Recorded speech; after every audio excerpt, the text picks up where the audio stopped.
This is Baba Yaga, a witch from Russian folklore, and this is her house. Just a normal, creepy hut in a dark, scary forest. Except it has chicken legs, and it moves around by itself. I discovered Baba Yaga from this board game, and while I'd never heard of her before, it all felt weirdly familiar. Maybe it does to you too. There's a reason for that. Well, in this video we will look at the story, how it was turned into a surprisingly tense game, and finish with a silly song about scary forests. It's a classic theme. Baba Yaga is in a lot of stories. She's a stock character, but here's the one we get in the game box. It's pretty long, so I'll summarise it in my own words. Children should be able to summarise stories when they are in Year 5 in England and Wales.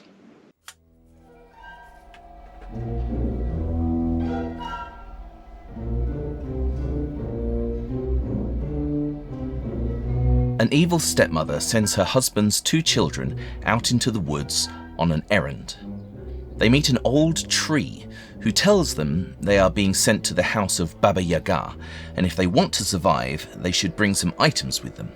A piece of ham, a ribbon, some oil, and so on. When they arrive at the house, they are greeted by an old woman with long grey hair, who offers them a bath while she goes out to get some supplies from the forest. The children find that the bath is a cooking pot, and that Baba Yaga intends to eat them. They escape, using the ham to bribe the cat, the ribbon to tie back the tree, and the oil to open the rusty gate. When the witch gets back, she finds the children have escaped. She goes after them, flying through the forest in her mortar. Now, a mortar is one of these. You use it with a pestle to grind spices and things. They're heavy, awkward, and completely unsuitable for flying. I mean, it's a kitchen utensil, like a whisk, or a bottle opener, or a potato masher. But it's weirdly familiar. Again, somehow it's acceptable, just like the idea of flying around on a broom. Familiar, but why? Anyway, the game takes place during the children's escape through the forest, and it's just as intense as you would think. Here's how you play it. Set up like this, with Baba Yaga's path through the forest in a cross shape, and the other forest tiles shuffled and placed to make a square. Each player gets 3 spell cards. On your turn, another player puts the Baba Yaga piece on one of the ends of the flight path. Then you look at your spell and frantically search the forest for the items you need. The tiles have clues on them. For example, the cat hides the ham, the tree hides the ribbon, and the gate hides the oil. You have as long as it takes for Baba Yaga to fly to one end of her track and back. Find all the items in time to complete that spell. Complete 3 spells to win. Completed spells have effects, for example, adding or removing a flight tile, which makes the time longer or shorter, or forcing another player to cover one eye or place their chin on their fist. There is also the hut on chicken legs, which can hide items in the forest. Here's what we like. This is a clever game because it focuses on the chase through the forest rather than trying to retell the whole story, and that captures the most memorable part of Baba Yaga. It's a movement and dexterity game, which makes it very different from your regular dice game like the 3 Little Pigs. And it develops fine motor skills. It can get quite intense as you search for an item, checking clues, turning over tiles, and putting back wrong ones.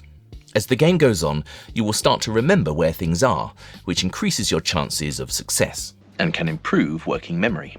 Baba Yaga is the timer in this game, which is also clever, and if you have 4 players, it gets very hectic, as everyone takes turns moving her.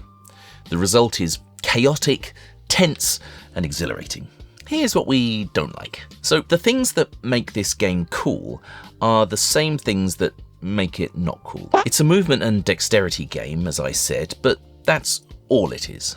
There's no strategy, almost no skill, and not much reason to replay it after the first time. And as for the memory aspect, once you know which clues are for which items, it becomes very easy. It only really works the first time you play it. Once you're familiar, it's not so much fun. Having said that, we developed a house rule to give the game more mileage.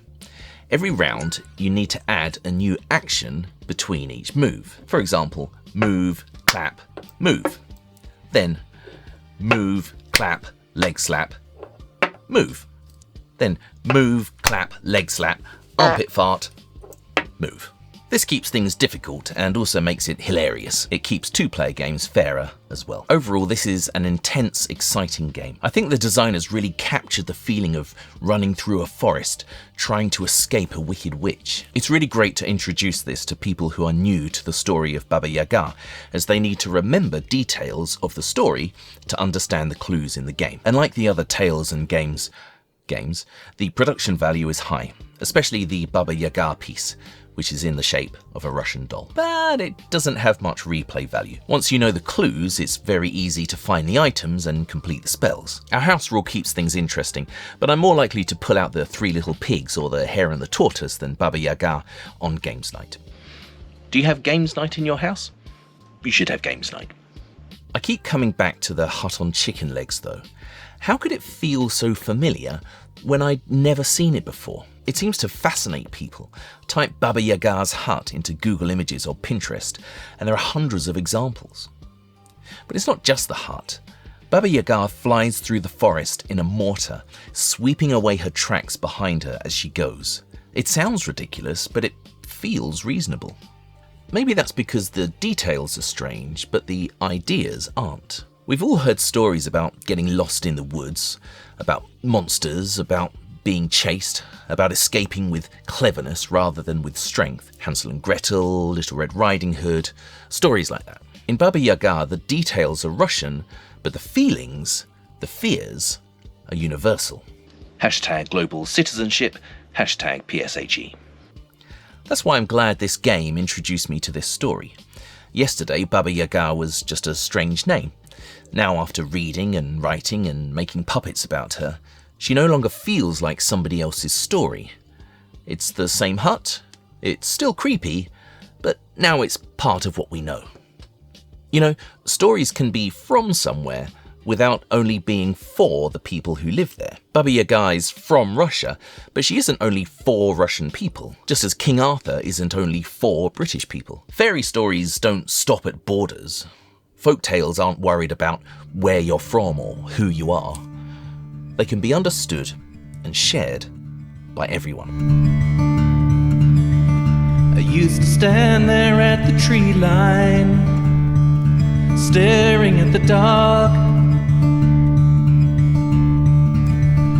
Every branch a crooked finger, every shadow left a mark. But I took one careful footstep, then I took a few steps more, and the forest isn't scary when you've been in there before. Now the moss feels like a carpet underneath my feet, and the wind hums little stories in a low and gentle beat. Every path that used to haunt me is a friend I can't ignore. Yeah, the forest isn't scary when you've been in there before.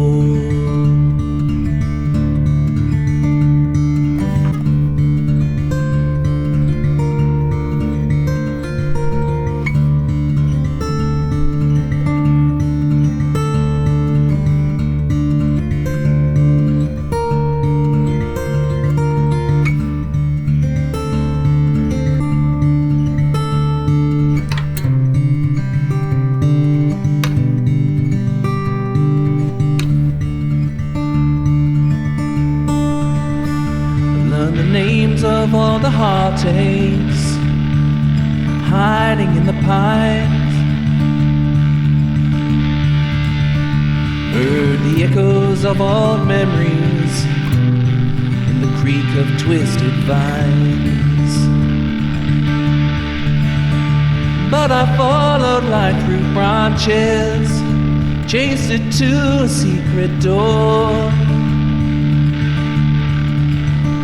And the forest isn't scary when you've been in there before. Now the moss feels like a carpet underneath my feet, and the wind hums little stories in a low and gentle beat. Every path that used to haunt me is a friend I can't ignore.